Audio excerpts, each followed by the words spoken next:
انا للہ و انا الیہ راجعون. دعا کرو اللہ رحم فرمائے. یعنی اتنا غلط عقیدہ. پڑھے لکھے لوگ ہیں، ایم اے ڈبل ایم اے یونیورسٹیوں کے فارغ ہیں، بڑے برین ہیں، جینیس قسم کے لوگ ہیں. عقیدہ یہ ہے کہ درخت کے باہر لڑکی پھیرے مار رہی ہے، شگن ہو رہا ہے. یہ کیا ہے؟ بس وہی ہمارے مسلمانوں میں ہے.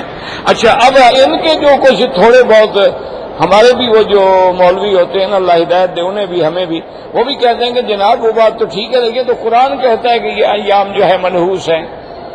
یہ تو قرآن میں ہے نا کہ ایام نحسات.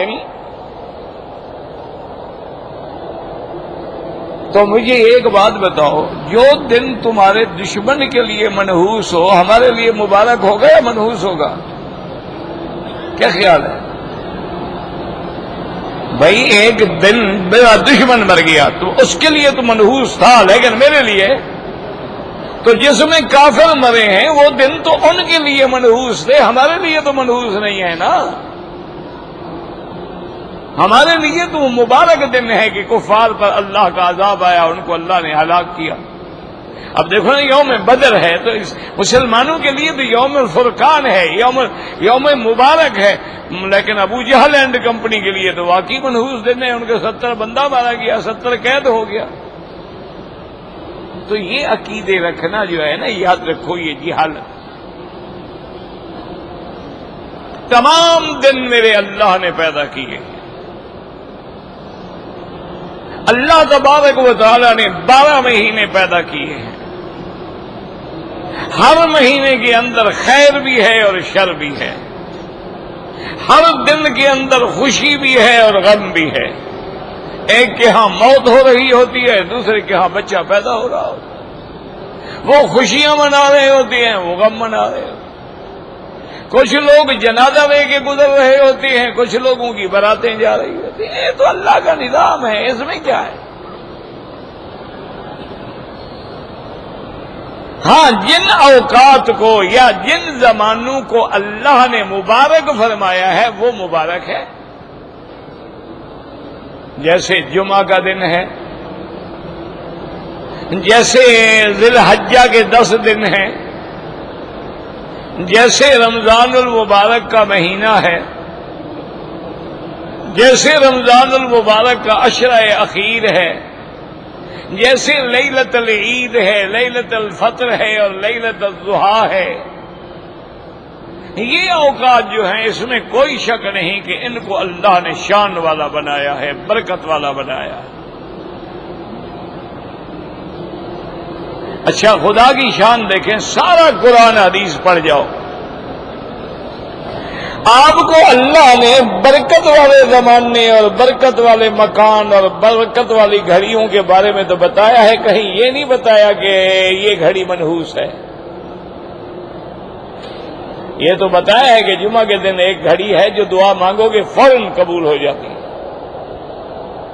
یہ بتایا ہے کہ بھئی رمضان المبارک کے آخری عشرے میں ایک رات لیلۃ القدر ہے جو 1000 مہینے کی عبادت سے بھی بہتر ہے. لیکن کہیں یہ تو نہیں بتایا کہ فلاں مہینے کی جو رات ہے وہ منحوس ہے، تم کھڑے رہنا.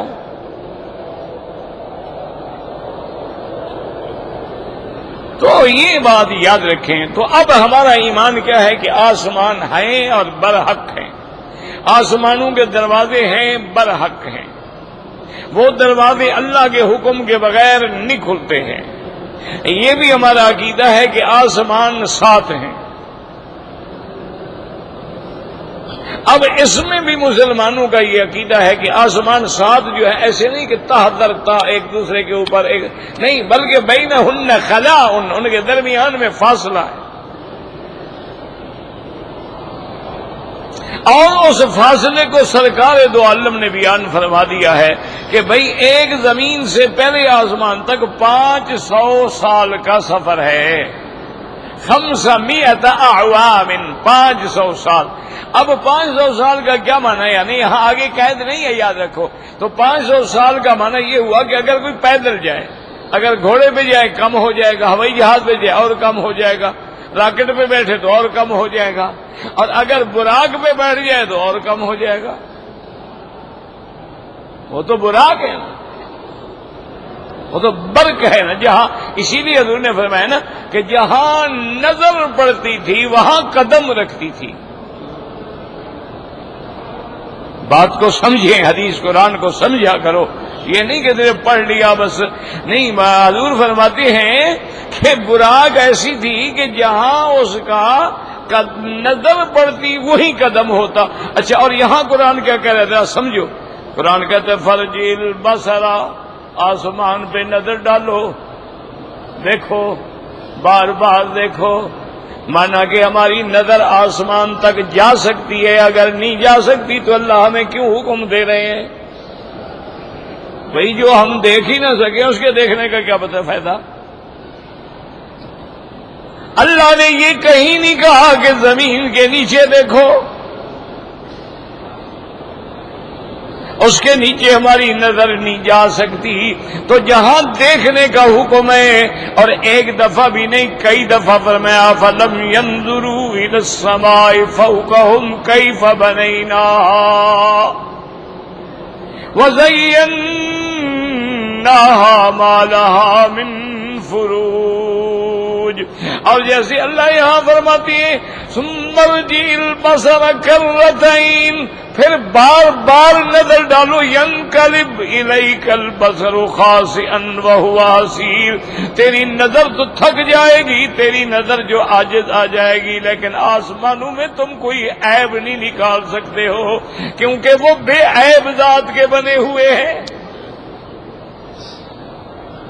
اس ذات نے بنایا ہے جو عیبوں سے پاک ہے، ہر صفت نقص سے پاک. تو اب بات سمجھنے کی کوشش کرو، تھوڑا سا دماغ کھلا رکھو. یہ نہ ہو کہ دماغ گھر میں ہو اور آپ یہاں قرآن میں بیٹھے ہوں. یہی ہوتا ہے نا، ہم نماز پڑھ رہے تھے اللہ اکبر اور خیال ہوتا یار گھڑی تو میں حمام میں بھول آیا، اللہ رحمت کرے میرے پیچھے پتہ نہیں کون جا کے اٹھا لے گا. یہ ہم نماز پڑھ رہے تھے. اسی لیے شیخ سعدی نے فرمایا تھا نا کہ بر زبان تسبیح، زبان پہ تو ہوتا ہے سبحان ربی اللہ، اور در دل گا اخر، دل میں ہوتا ہے کہ میرے گدھے کا کیا حال ہے اور گھوڑے کا کیا حال ہے. نماز زبان پہ تسبیح ہوتی ہے اور دلوں کے اندر گدھا گھوڑا ہوتا ہے. یہ ہماری نمازیں ہیں.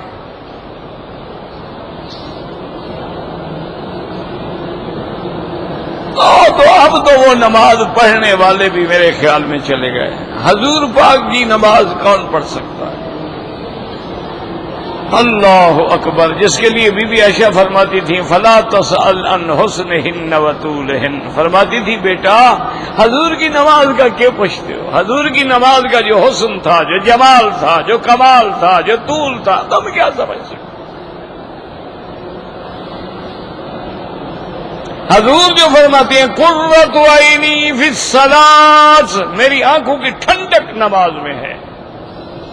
تمہیں کبھی آنکھوں میں ٹھنڈک محسوس ہوئی ہے نماز میں؟ تو پھر ہماری نماز کیا ہوئی؟ وہی ایک سجدہ ہے کارگر جو ہو عقل و فکر سے ماورا. وہ 1000 سجدے فضول ہیں جو رہی نے لگ رہی پا نہیں.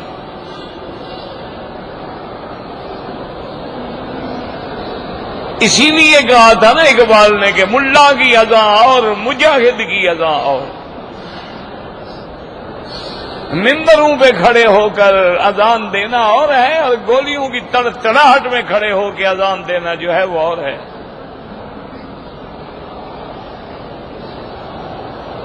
گولیاں آ رہی ہیں، وہ مٹانا چاہتی ہیں، وہ اللہ کے نام کو بلند کرنا چاہتا ہے.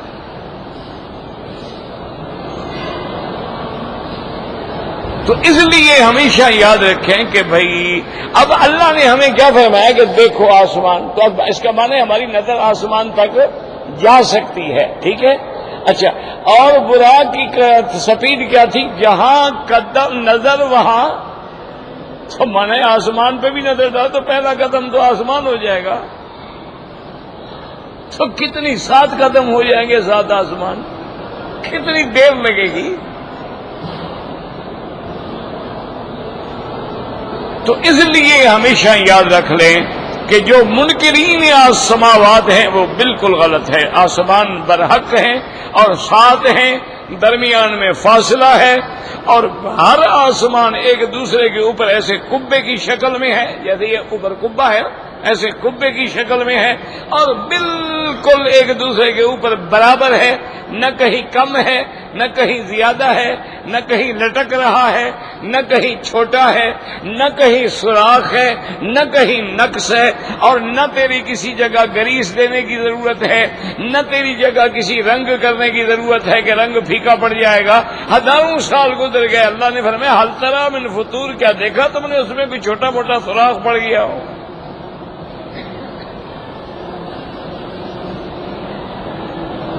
اب جو تمہارے دماغوں میں مشکل ہوتی ہے نا وہ یہ ہے کہ جی اگر یہ آسمانوں پہ کوئی نہیں جا سکتا ہے تو یہ لوگ چاند پہ کیسے پہنچ گئے؟ یہ تو حقیقت ہے کہ چاند پہ گئے ہیں، یہ تو کوئی غلط بات نہیں ہے، چاند پہ گئے ہیں، ساری دنیا نے دیکھا. چلو پہلے تو کچھ مولوی نہیں مانتے تھے نا، یہ ہماری جو بالکل جامد قوم ہے نا، جن کے دماغ میں جمود ہوتا ہے، جمع ہوا ہوتا ہے، ادھر ادھر ہلتا ہی نہیں، یہ جلدی نہیں مانتے، ایسا ایسا بیچاروں کو ماننا پڑ جاتا ہے. یہ تو ہوائی جہاز بھی نہیں مانتے تھے کہ لوہا بھی کبھی اڑ سکتا ہے، لوہا تو باری چیز ہے، اس کو نیچے گرنا چاہیے، ثقیل چیز ہے. اچھا لوہا تو ثقیل چیز ہے، یہ کیا ہو سکتا ہے کہ لاکھوں من وزن اٹھا کے جہاز پانی کے اوپر چلے، اس کو تو ڈوب جانا چاہیے. یہ تو بیچارے اسی چکر میں رہے کئی عرصہ.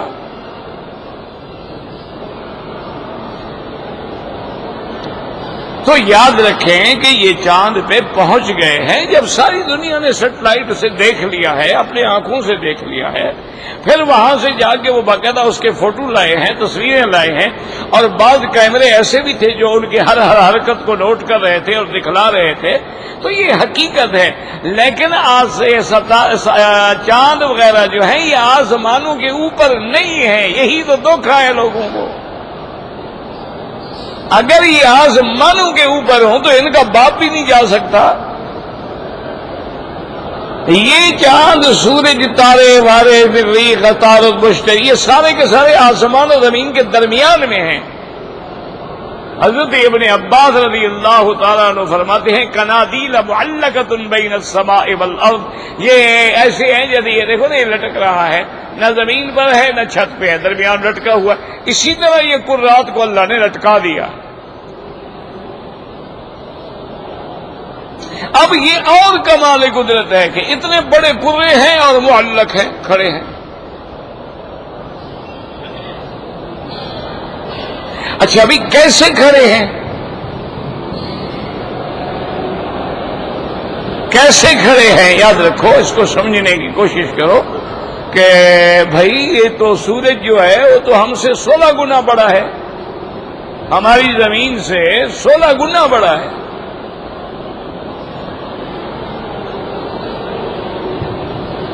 اچھا یہ جو ہماری زمین ہے یہ تو سب سے اللہ کی مخلوق کا سب سے چھوٹا چھوٹا سیارہ ہے. اس کی بھی پوزیشن یہ ہے کہ اس کے 3 حصوں میں پانی ہے اور ایک حصہ درمیان میں اٹھا ہوا ہے. وہ دنیا ہے جس پہ ہم رہ رہے ہیں، باقی ہر طرف پانی ہے.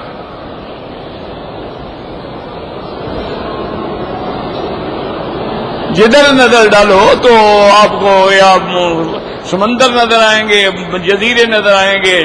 یہ بحر الکاہل ہے، یہ بحر العرب ہے، یہ بحر احمر ہے، یہ بحر اندلس ہے، یہ بحر خلیج ہے، یہ فلاں ہے. تینوں طرف جو یعنی 3 حصے پانی ہے، ایک حصہ زمین ہے. اچھا اور پھر یہ سمندر جو ہیں، یہ دریا جو ان کے نیچے وہ جہنم ہے. ان تحت البحر نارن، حضور نے فرمایا کہ ان کے نیچے آگ ہے. اس لیے حضرت عبداللہ ابن عمر جو ہیں وہ سمندر کے پانی سے وضو نہیں فرماتے تھے. وہ کہتے حضور نے فرمایا اس کے نیچے جہنم ہے تو میں جہنم کے پانی سے وضو کروں. اور اسی طرح قرآن کہتا ہے اذا البحار فجرت، کہ جب دریا جو ہیں وہ دہکا دیے جائیں گے. کیا مطلب کہ اس کے نیچے جو ہے وہ جہنم ہے، اس کے اوپر ایک غلاف حجری ہے. غلاف حجری مانے ایک پتھر کے اوپر چٹان ہے۔ اچھا یہ جو آج کی جدید سائنس ڈرلنگ کر رہی ہے نا، یہ کھدائی کرتے ہیں ڈائمنڈ نکالنے کے لیے، سونا نکالنے کے لیے، پیٹرول نکالنے کے لیے، یہ ڈرلنگ کرتے کرتے کرتے کرتے ایک حد پہ پہنچتے ہیں، وہاں جا کے یہ مشینیں بیکار ہو جاتی ہیں۔ وہی وہ غلاف حجری ہے، اس پر کوئی مشین کام نہیں کرتی۔ اور جب اللہ قیامت برپا فرمائیں گے تو پتہ ہے کیا ہوگا؟ وہ غلاف ہٹ جائے گا، تو نیچے تو جہنم ہے نا، آگ ہے نا، اوپر سے چاند ستارے سب اسی جہنم میں ڈال دیے جائیں گے، تو اوپر سے بھی آگ، نیچے سے بھی آگ، اذا البحار فجرت، پھر وہ آگ بھڑک اٹھے گی۔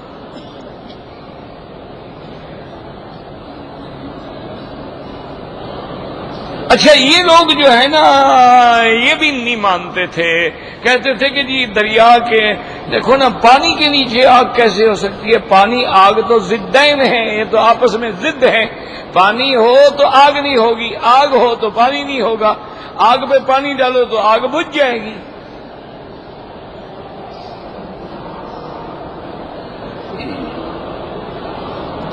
وہ بھی اسی صورت میں آپ انشاءاللہ پڑھیں گے۔ میرے مالک نے وہ مسئلہ بھی حل فرمایا، الذی جعل لکم من الشجر الاخضر نارا، اللہ نے فرمایا غور کرو کہ میں نے کیسے سبز درخت کے اندر کیسے آگ رکھ دی ہے۔ کیا مانا؟ درخت ہوتے ہیں، ایک کا نام مرخ ہے، ایک یہ یمن میں ابھی بھی ہیں، دو درختوں کی ٹہنیاں توڑ لو، ایک دوسرے پہ مارو تو آگ جل اٹھتی ہے۔ تو اب ظاہر میں وہ ٹہنیاں سبز اندر آگ ہے۔ اچھا ظاہراً ہمارے درخت دیکھو کیسے سبز ہیں، جب سوکھ جائیں آگ میں ڈال اسی میں پھر آگ لگتی ہے۔ تو اگر میں تمہارے سبز پتوں والے درختوں میں آگ پیدا کر سکتا ہوں تو سمندر کے نیچے نہیں پیدا کر سکتا؟ مشکل کیا ہے؟ اچھا اب جناب ان کو جب دماغ خراب ہوا نا، جو سونامی آئی، سونامی تو آپ نے سنا ہوگا نا، یہ عذاب ہے۔ ہمارے ہاں تو سیاست دان بھی اپنے آپ کو سونامی کہہ رہے ہیں، اللہ ہدایت دے، اللہ ان کو ہدایت دے، اللہ سمجھتے ہو سونامی تو خدا کا خوف کرو، عذاب کا نام ہے، تم اللہ کا عذاب بن کے آ رہے ہو۔ انا للہ و انا الیہ راجعون۔ میرا تو کوئی رابطہ نہیں، واسطہ نہیں، میں ان کو سمجھائیں کہ بھئی یہ لفظ استعمال نہ کرو، اور کوئی لفظ ہے کہہ دو، طوفان آ رہا ہے، بہت مشکل ہے تو جو مرضی آئے کہہ دو، لیکن اپنے آپ کو اللہ کے عذاب سے نہ تشبیہ دو۔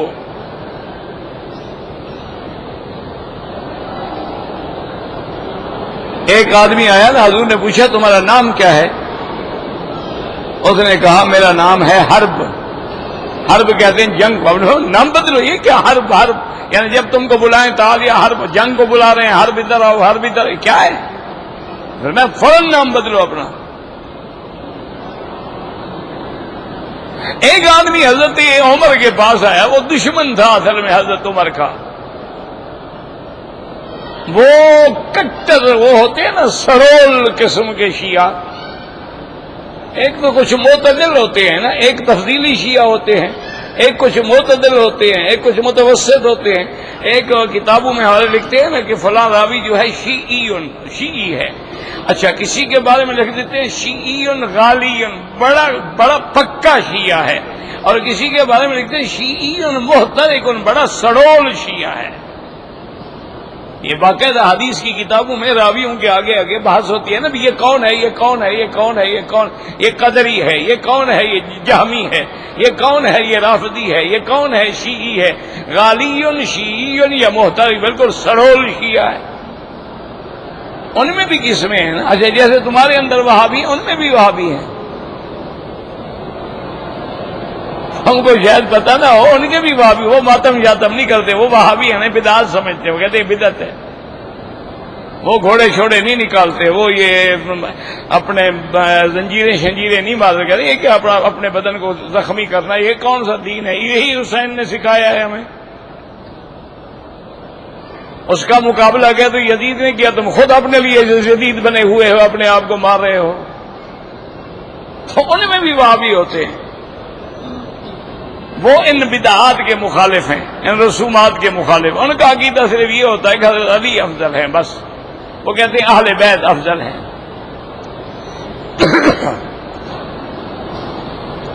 تو بہرحال خیر ادھر سے بہر چلیے. تو اب وہ سونامی جو ہے نا جی انڈونیشیا کے علاقے میں ایک سمندر کے کنارے پہ وہاں کا ایک بہت بڑا جزیرہ ہے بالی، اور وہاں دنیا بھر کے گناہ اور عیاشی اور یعنی بے حیائی اور سب کچھ ہوتا تھا.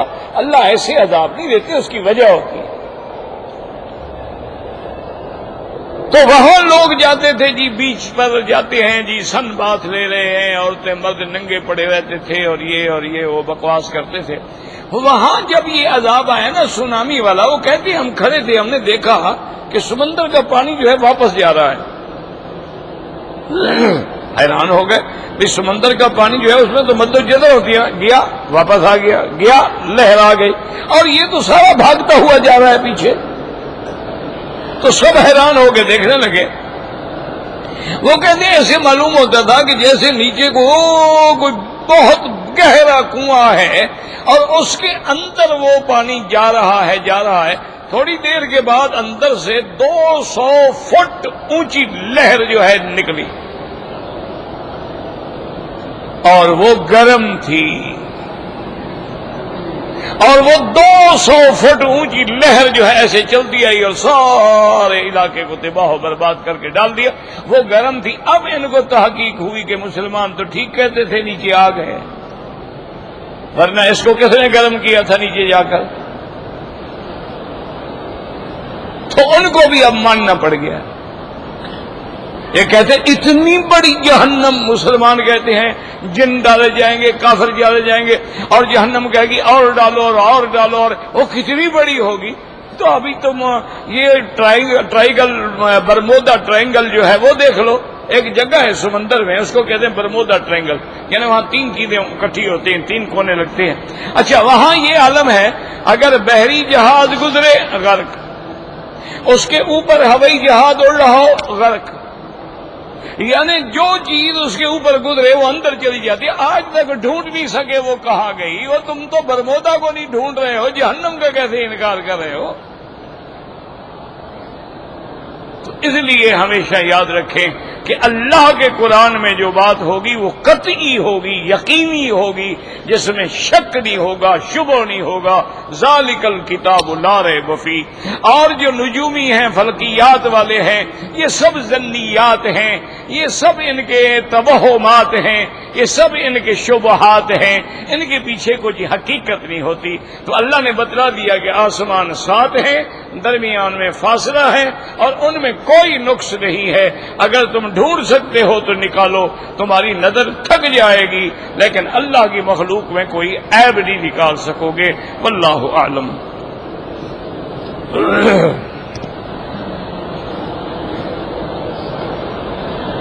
اگر حالت یعنی عورت احرام میں ہے، حیض آ گیا، کوئی بات نہیں، اپنے گھر بیٹھی رہے.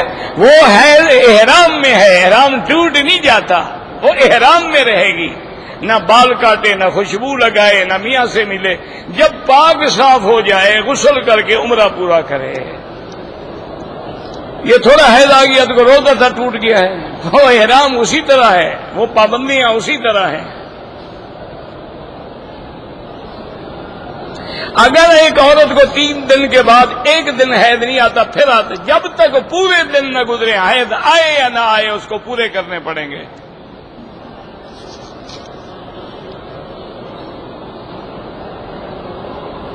حج کی نیت تذکیر کے صیغے میں آتی ہے، عمرے کی نیت تانیث کے نہ حج کی نیت کتابوں میں ہے نہ عمرے کی ہے. تو تم نے گھڑی ہوئی ہے، مجھے بس جواب دینے کی کیا ضرورت ہے؟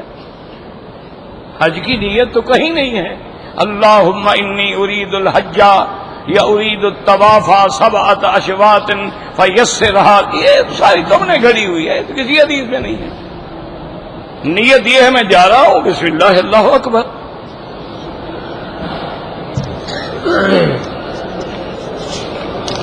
بڑا تذکیر تانیث بیچارے نے ڈھونڈی ہے، تم نے بنائی ہے تذکیر تانیث. جب بندہ اللہ کا بن جاتا ہے تو اللہ اس کا ہاتھ بن جاتے ہیں. ہاں بالکل ہاتھ بن جاتے ہیں. کیا معنی؟ یعنی اس کا ہاتھ خدا کی نافرمانی نہیں کرتا. یہ معنی تھوڑا ہوتا کہ اللہ کا ہاتھ بن جاتا. جب تم خود خدا بن گئے، روٹی بھی نہ کھاؤ، پاک ہو جاؤ نا، نہ حمام جاؤ، چونکہ خدا جو بن گئے تم. خدا کا خوف کیا کرو. ہاتھ مانا میں اس کی آنکھ بن جاتا ہوں کہ جن چیزوں کو میں نے حرام ٹھہرایا ہے اس کی نظر ادھر جاتی ہی نہیں ہے. طواف کا چکر بھول جائے تو اللہ قبول کرے، بھول جائے یاد آئے تو پورا کر لے. جو لوگ حضور کے نام آنے پہ انگوٹھے چومتے ہیں خالص بدعت ہے، گمراہی ہے. حضور کا حکم ہے درود پڑھو. شیعہ کا جنازہ پڑھا جائے طلاق تو نہیں ہو جاتی، لیکن پتہ نہیں ہے شیعہ کون سا ہے. اگر وہ ہے ہی کافر تو پھر کیسے جنازہ پڑھیں گے؟ کیوں؟ شیعہ میں بلا کس میں ہے نا. جو منکر قرآن ہیں وہ کافر ہیں، جو بی بی عائشہ کی عزت و حسمت پہ حملہ کرتے ہیں وہ کافر ہیں، جو سیدنا ابو بکر صدیق کی صداقت کا منکر ہے وہ کافر ہے. اور بعض صرف تفضیلی ہوتے ہیں. اب مجھے کیا پتا جو مر گیا وہ کون سی قسم ہے. اس لیے احتیاط بہتر ہے کہ آدمی دور رہے. مدینہ منورہ سے اپنے رشتہ داروں کے لیے عمرہ کریں، بالکل کریں. جو نعت پڑھنا جائز ہے، لیکن یہ محفلیں بنانا نعت کی یہ بدعت ہے.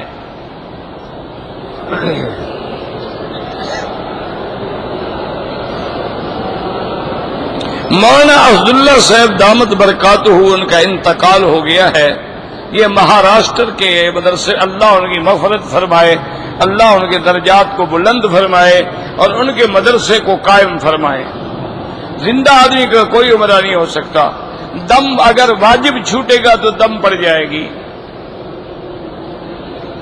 اگر وہ نیت کے دوسرے چکر میں نہ حتیم میں داخل ہو گیا، ماشاءاللہ وہ طواف ہوا ہی نہیں آپ کا.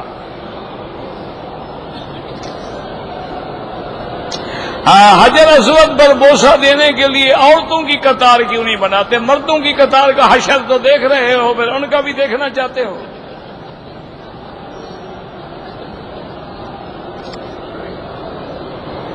مسجد قباء میں اگر 2 رکعت پڑھیں عمرے کا ثواب ملتا ہے. قیامت میں شیطان کا کیا ہوگا تمہیں کیا فکر ہے؟ نا برادری ہے تمہاری، اس سے جہنم میں جائے گا. اور کیا ہوگا؟ جہنم میں ہوگا. تو قرآن میں ہے کہ جب جہنم میں جائے گا باقاعدہ وہ اپنی برادری سے تقریر کرے گا. ان کو کہا گیا تم کیوں مجھے بدنام کرتے ہو؟ لا تلومونی ولوموا انفسکم، اپنے آپ کو ملامت کرو. میں نے تو صرف ایک لال دوپٹے کی جھلک دکھائی تھی، باقی منہ کالا تو تم نے خود کیا، مجھے کیوں پکڑ رہے ہو؟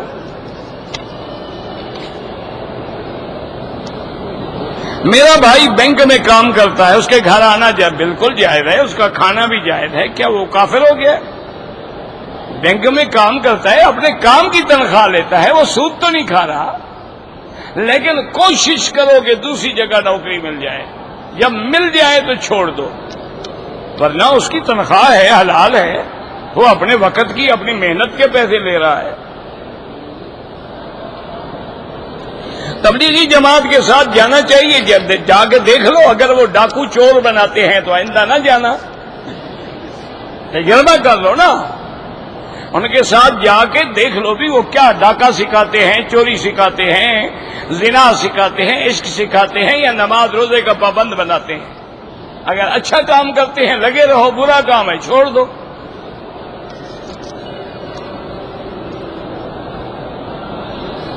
آج کل عورتیں مردوں کی طرح تشہد میں بیٹھ جاتی ہیں. بہرحال افضل یہ ہے کہ دونوں ٹانگیں ایک طرف نکال کے زمین کے جم کے بیٹھے، لیکن بیٹھ جاتی ہے. شکر کرو نماز تو پڑھ رہی ہے. بدبخت تو وہ ہے جو نماز نہیں پڑھتی.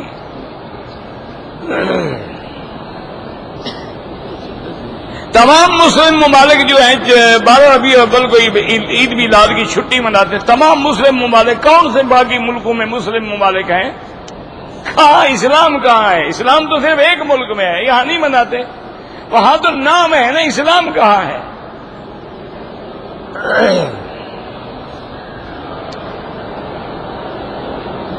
عمرے کی فضیلت زیادہ ہے یا غریبوں یتیموں مسکینوں کو صدقات و خیرات دینا؟ بھائی صدقات خیرات الگ پہلو ہے، عمرہ الگ پہلو ہے. تو اگر اللہ نے عمرہ لکھا ہے عمرہ بھی کرو، غریبوں کو بھی دو. یہ عمرے پہ آنا بھی تو ایک ذریعہ ہے نا غریبوں کی مدد کرنے کا. آپ آئیں گے، بسوں میں جائیں گے، ٹیکسی میں جائیں گے، ہوٹلوں میں جائیں گے، کپڑا خریدیں گے، سب کی مدد نہیں ہو رہی ہے اہل مکہ کی. اسی لیے حکم ہے نا کہ مکے مدینے میں اگر یہ نیت کر لو یہ اللہ کے رسول کے ہمسائے ہیں تو تمہیں صدقے کا ثواب بھی ساتھ میں ملے گا. کہتے کہ نکاح کے گواہ جیسے ضروری ہیں تو طلاق کے لیے بھی گواہ ضروری ہے؟ کوئی ضروری نہیں. نکاح کے لیے ضروری ہے کیونکہ اس کے بعد تم نے مل کے رہنا ہے. یہاں تو جدائی ہو گئی ہے، شبہ کیا ہوگا؟ وہاں تو شبہ ہو سکتا ہے نا کہ یار تمہارا نکاح ہے یا ویسے حرام کی عورت رکھی ہوئی ہے. یہاں تو تم نے الٹا اس کو گھر سے نکال دیا. یہاں کیا شبہ ہے جناب؟ یہاں کا ضرورت ہی کیوں نہیں ہے، یہاں صرف تمہارا کہنا ہی کافی ہے.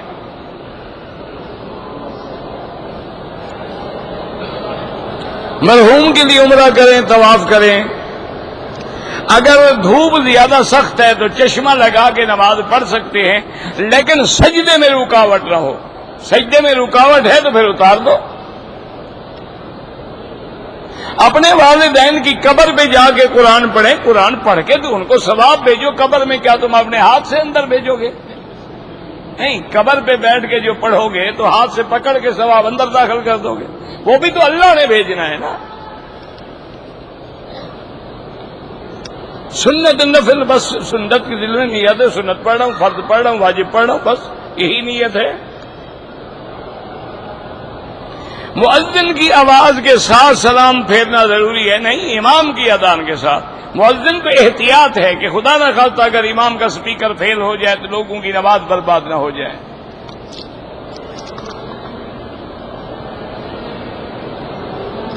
ہم کبھی ہفتے سے گاڑی لیتے ہیں، پتہ نہیں کیا لکھا ہے، مجھے نہیں پتا. عمرہ طواف کر کے بال کٹوا دیے، دم پڑ گئی، صفا نہیں دوڑا. اگر آپ نے تہجد کی نماز پڑھنی ہے تو افضل یہ ہے کہ وتر تہجد کے ساتھ پڑھو.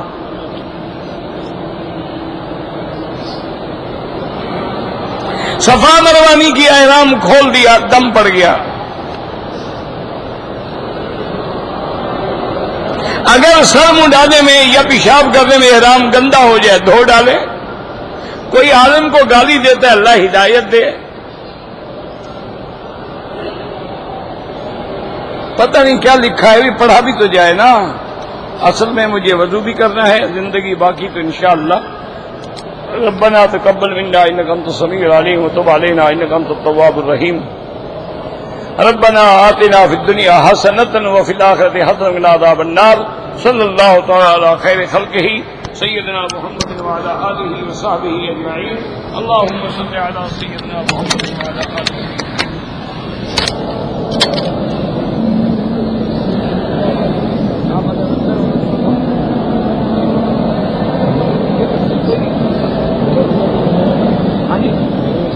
ابھی تو بتایا ہے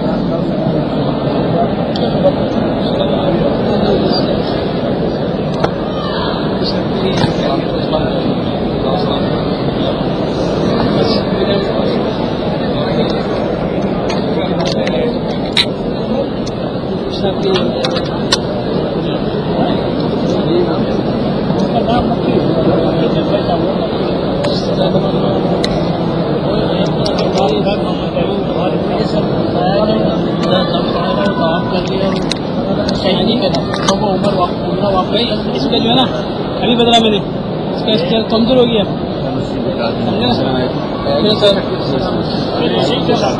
کل میرے